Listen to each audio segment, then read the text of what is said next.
You've been walking for nearly 2 weeks. You can't feel your feet anymore. The straps have cut your shoulders open, raw skin burning under the weight.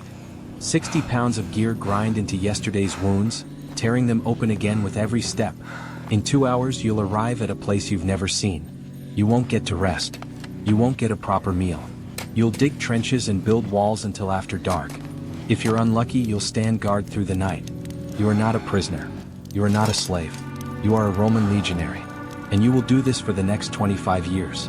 This is the story Rome never carved into marble. Not the battles. Not the conquest. Just the road. Welcome to Legions and Empires.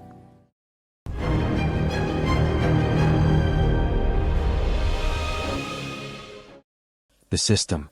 Rome didn't conquer the known world with superior weapons or divine favor. It conquered the world with a system. A system designed to turn ordinary men into something between soldiers and machines, then march them across continents until the map belonged to Rome. Other armies fought battles. Rome moved faster, farther, and more relentlessly than any force in the ancient world. While enemies rested, Roman legions were already on the road. While kingdoms debated, Roman boots were already crossing their borders. The march was Rome's true weapon, and what it demanded from the men who carried it out is something most people have never been told. So what did that actually look like? The horn. Long before the column moved, the day had already begun. The commanding general and his senior officers were awake long before the rest of the camp. They studied reports from scouts who had already moved through lands the army had yet to see. They weighed the terrain, the risk, the distance. Every decision, how far to march, where to rest, when to push, shaped what your body would endure that day. Then came the horn. A single blast through the pre-dawn cold. The signal was absolute.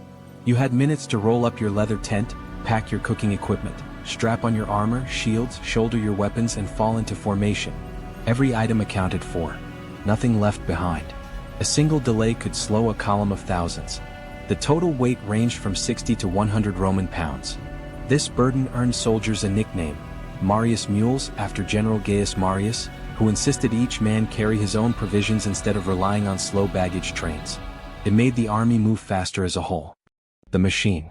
This was no small group of soldiers walking down a road. It was a machine in motion. A single Roman legion contained roughly 5,000 to 6,000 men. 80 soldiers formed a century, commanded by a centurion. 6 centuries made a cohort. 10 cohorts made a legion.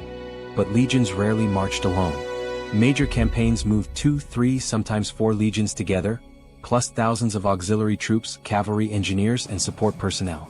A full marching column could number 20,000 to 40,000 men or more, stretching for miles across the landscape.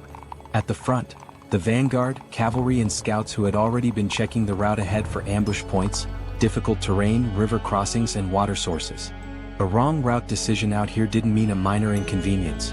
It meant ambush, starvation. Entire legions walking into a trap they couldn't walk out of. Operating even further ahead were the speculators, specialized intelligence gatherers who moved deep into enemy territory, sometimes observing or infiltrating enemy camps and reporting back on strength and movement. These men operated alone or in small groups through hostile land with no army behind them. If they were caught, no one was coming. Behind the vanguard marched the main body. Legion after legion, cohort by cohort, century by century, each unit in its assigned position. Thousands of men moving in disciplined silence. The only sound are hobnailed sandals grinding against stone and dirt, metal clanking against metal, the creak of leather under strain. No talking, no singing, just the mechanical rhythm of an army. In the middle of the column, surrounded by dedicated guards, was the baggage train. This was the army's lifeline. Wagons and pack animals carrying extra grain reserves, siege equipment, medical supplies, heavy tools, spare weapons, and the command staff's equipment. Mules bore the heaviest loads. Oxen pulled the largest wagons. Horses carried officers and cavalry. These animals were crucial. They needed feeding, watering, and daily care. Someone had to check their hooves, treat their injuries, keep them moving. And when an animal collapsed or died on the road, its load was redistributed, often onto soldiers who were already carrying too much. The baggage train was one of the most critical things to protect. If it was captured or destroyed, the army lost its ability to sustain itself. Enemy forces knew this. Attacking it was one of the most effective ways to cripple a Roman force. And within that column, one thing was guarded above everything else: the Aquila, the eagle standard of the legion. carried by a specially chosen soldier called the Aquilifer and protected at all costs. The Aquila wasn't just a symbol. It was the soul of Tihi Legion. Losing it was the greatest shame a Roman unit could suffer. Men died protecting it. And every soldier in the column knew exactly where it was at all times. The commanding general positioned himself where he could control and respond, not at the front as many believe, but surrounded by guards and messengers ready to relay orders across the entire column in minutes. And the medics? They marched near the baggage train behind the main body. Not beside you. Not within easy reach. If you were injured during movement, help wasn't certain. Via Romana. The column moved along the Via Romana, a network of roads that Rome had spent centuries building. Over 250,000 miles of roads stretched across the empire. Around 50,000 of those were fully paved, layered with gravel, stone, and drainage systems, cut straight across the landscape. Famous routes like the Via Appia and Via Egnatia connected the empire from one end to the other. Built for one primary purpose: moving legions faster. And here's the cruel irony. You built many of these roads. You constructed the very infrastructure the empire then used to march you endlessly across the world. On these roads, a standard day covered 15 to 20 miles. When speed was critical, generals pushed that to 25 or 30 miles, forced marches that broke you down in real time. Caesar was famous for this. During his Gallic campaigns, he moved legions so fast that enemy tribes refused to believe Roman forces had arrived. Caesar didn't care about what was possible for the human body. He cared about winning. And this didn't last for days. Entire campaigning seasons stretched from spring through autumn with no scheduled rest days. No recovery periods. Caesar's Gallic wars lasted 8 years. You wouldn't see home for a very long time. But those paved roads only took you so far. Legions spent enormous stretches of time where no roads existed. Through dense forests where visibility dropped to nothing. Across rivers with no bridges. Up mountain passes where the air thinned and the cold turned brutal. In the eastern provinces, you baked inside your armor under scorching sun. In Britannia and along the Rhine, you marched through freezing rain in open sandals. Endurance. What fueled all of this? Almost nothing. Wheat grain carried in your pack, ground by hand and cooked into porridge or hard bread when you finally stopped. Maybe dried meat or cheese. Water if you could find it. Or pasca. A sour mix of water and vinegar that kept bacteria down and tasted like punishment. During long campaigns, even these basic rations ran dangerously short.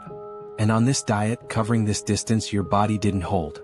Blisters formed within days, open wounds that never closed because the same pack pressed into the same raw skin every morning. Your shoulders wore down to exposed tissue. Your knees swelled.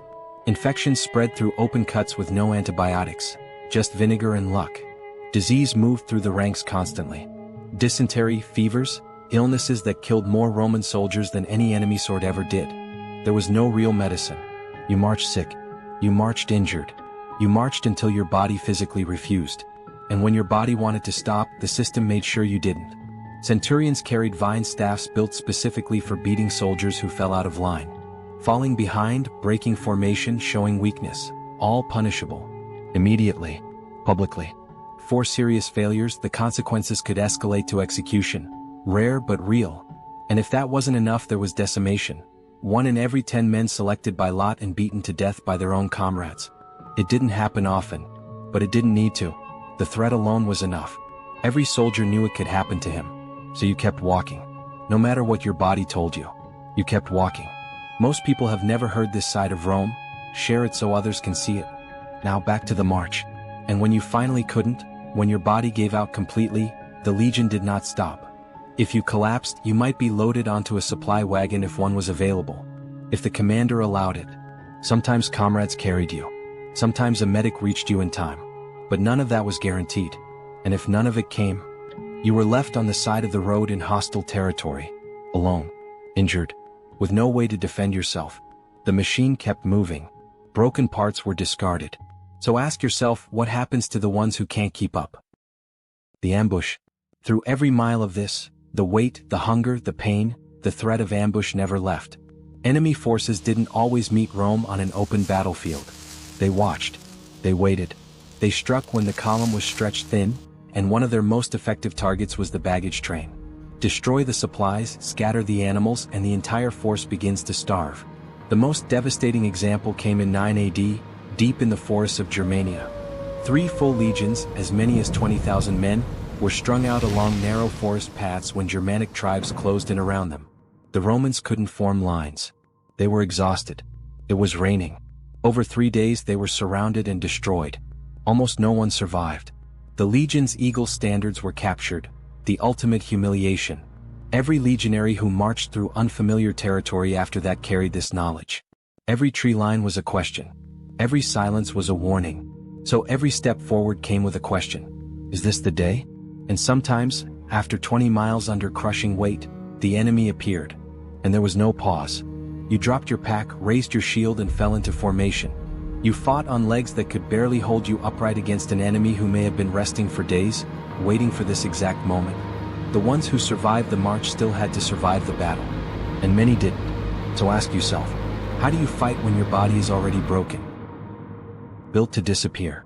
On the days when battle didn't come, rest still didn't follow.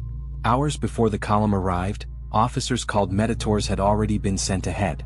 Their job was to find the knight's camp location, high ground if possible, near water with enough space for thousands. They surveyed the terrain, measured the layout, and marked exactly where every trench, wall, gate, and tent row would go. By the time you arrived, the blueprint was waiting. And the work began immediately. You dug the trenches yourself. Deep ditches carved into the earth surrounding the entire camp. You packed the excavated soil into walls. You hammered in the wooden stakes you'd carried on your back all day to form barricades. Ropes were strung. Perimeters were set. Engineers reinforced weak points and constructed any additional infrastructure the camp required. Inside, leather tents went up in precise rows. You shared yours with 7 other men, a contubernium, the smallest unit in the army. These same 8 men cooked their own food, grinding grain by hand in small stone mills, preparing the same tasteless porridge you'd eaten every night before. But not all tents were equal. Yours was basic leather stretched over poles, barely enough room to sleep. A centurion's tent was larger, reflecting his rank. And the general's tent, the praetorium, was a different world entirely. Spacious, furnished, attended by servants. After the digging, the building, the hammering and cooking, guard duty rotations ran through the night. You might be unlucky and stand watch for hours in the darkness after everything you'd already endured, fighting to keep your eyes open, knowing that falling asleep on watch was punishable. And when the horn sounded again, you broke camp with the same precision you'd built it. Every tent folded, every stake pulled, every item packed, nothing left behind. The ground you left would show almost no trace that thousands of men had been there hours before. And the march resumed. The bargain. So why endure this? Why not leave? The promise of land upon discharge, good pay for non-citizen auxiliaries, the reward of Roman citizenship, a prize that changed your entire family's future. Brotherhood with the men beside them who shared every miserable step. And underneath all of it, fear. Fear of the centurion's stick. Fear of decimation. Fear of being abandoned on some road in a province they'd never heard of. They endured because the system gave them just enough reason to keep walking and made the cost of stopping unbearable. The men who survived long enough received a plot of land, usually somewhere on a distant frontier far from Rome. A small farm to work with a body that had been completely used up. Some veterans became local leaders in their communities. Most simply disappeared into the edges of the empire they'd built with their own suffering. No parades, no statues, no names carved into marble. History moved on without them. So he walks. Rome didn't build an empire because its soldiers were superhuman. It built an empire because it created a system that converted human endurance into territorial control. And ran that system without mercy for centuries. The march was the engine.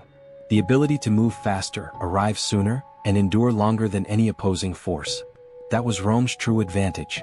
And it was paid for entirely by the men at the bottom. This story isn't often told because it doesn't fit the version of Rome we prefer. The version with marble columns and triumphant generals and the glory of civilization. But somewhere beneath all of that glory, beneath every conquered province, every paved road, every monument still standing today, there is a man on a road you've never heard of.